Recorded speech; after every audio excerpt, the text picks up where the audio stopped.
സന്ദീപ് വാര്യർ ഈ ദേശീയതലത്തിൽ പൗരത്വ നിയമ ഭേദഗതിയുമായി ബന്ധപ്പെട്ട വിജ്ഞാപനം എന്തായാലും പുറത്തിറങ്ങില്ല. ഇതുമായി ബന്ധപ്പെട്ട് ഈ വെബ് പോർട്ടലും ഇന്ന് തന്നെ പുറത്തിറക്കും എന്നുള്ളതാണ്, ഓപ്പൺ ചെയ്ത് കൊടുത്തേക്കും എന്നുള്ളതാണ് അറിയാൻ സാധിക്കുന്നത്. എന്തായാലും ഇതിനെ അനുകൂലിച്ചും പ്രതികൂലിച്ചും പ്രതികരണങ്ങൾ വരുന്നുണ്ട്. നമുക്കറിയാം, ലോക്സഭാ തെരഞ്ഞെടുപ്പ് അടുത്തിരിക്കെ പ്രതികൂലിച്ചുള്ള പ്രതികരണങ്ങളായിരിക്കും രാഷ്ട്രീയ ലക്ഷ്യമൊക്കെ വെച്ചുകൊണ്ട് വരിക. അത് മമതാ ബാനർജിയൊക്കെ ഇതിനെതിരെ ഇറങ്ങിയിട്ടുണ്ട്. ഇനി വീണ്ടും ഇതിനെതിരെയുള്ള പ്രകടനങ്ങളൊക്കെ സംഘടിപ്പിക്കുമെന്നൊക്കെ പറഞ്ഞിട്ടുണ്ട്. എന്തായാലും ഈ സാഹചര്യത്തെ എങ്ങനെ നോക്കിക്കാണും?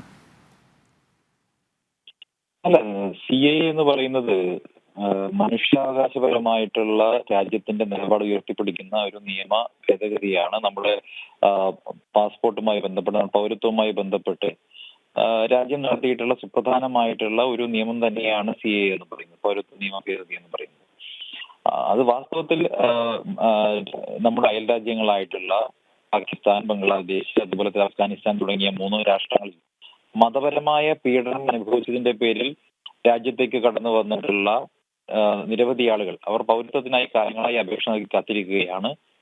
അവർക്ക് പൗരത്വം നൽകാനുള്ള കാലാവധി കുറച്ചു നൽകുന്ന, അത്രയും ദീർഘകാലം കാത്തിരിക്കേണ്ടി വരാതെ തന്നെ പൗരത്വം ലഭ്യമാക്കാനുള്ള ഒരു നിയമ ഭേദഗതി മാത്രമാണ്.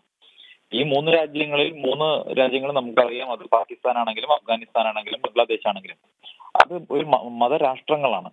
ഈ മതരാഷ്ട്രങ്ങളിൽ മതപരമായ പീഡനം അനുഭവിക്കുന്ന വിഭാഗങ്ങൾ അവിടുത്തെ ന്യൂനപക്ഷ വിഭാഗങ്ങളാണ്. അത് ഹിന്ദു, സിഖ്, ജൈൻ, ക്രിസ്ത്യൻ, ബൗദ്ധ, പാഴ്സി മത വിഭാഗങ്ങളാണ്.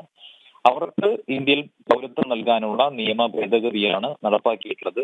ഇതിൽ ഏതെങ്കിലും തരത്തിലുള്ള മതപരമായിട്ടുള്ള വിവേചനമില്ല. ഇത് സ്വാതന്ത്ര്യ കാലത്ത് തന്നെ അന്നത്തെ പ്രധാനമന്ത്രി നെഹ്റുവും അതിനുശേഷം നമ്മുടെ ദേശീയ സ്വാതന്ത്ര്യ സമര നേതാക്കളും എല്ലാം തന്നെ പാകിസ്ഥാനിലും ബംഗ്ലാദേശിലും ഒക്കെ അകപ്പെട്ടിട്ടുള്ള ഹിന്ദു, സിഖ് വിഭാഗങ്ങൾക്ക് അക്കാലത്ത് തന്നെ നമ്മൾ ഉറപ്പ് നൽകിയിട്ടുള്ളതാണ്. ഏതെങ്കിലും തരത്തിലുള്ള അനീതിക്ക് അവർ അവിടെ പാത്രമാവുകയാണെങ്കിൽ അവരെ സംരക്ഷിക്കാനുള്ള ബാധ്യത നമ്മുടെ രാജ്യത്തിലുണ്ട് എന്നുള്ളത് അസന്നിഗ്ധമായി നമ്മുടെ ദേശീയ നേതാക്കന്മാർ നേരത്തെ പ്രഖ്യാപിച്ചിട്ടുള്ളതാണ്. അതുകൊണ്ട് തന്നെ ഇക്കാര്യം നമ്മുടെ കമ്മിറ്റ്മെന്റ് ആയിരുന്നു, രാജ്യം അവർക്ക് നൽകിയിട്ടുള്ള കമ്മിറ്റ്മെന്റ് ആയിരുന്നു. അത് നടപ്പാക്കുക മാത്രമാണ് നരേന്ദ്രമോദി സർക്കാർ ചെയ്തിട്ടുള്ളത്.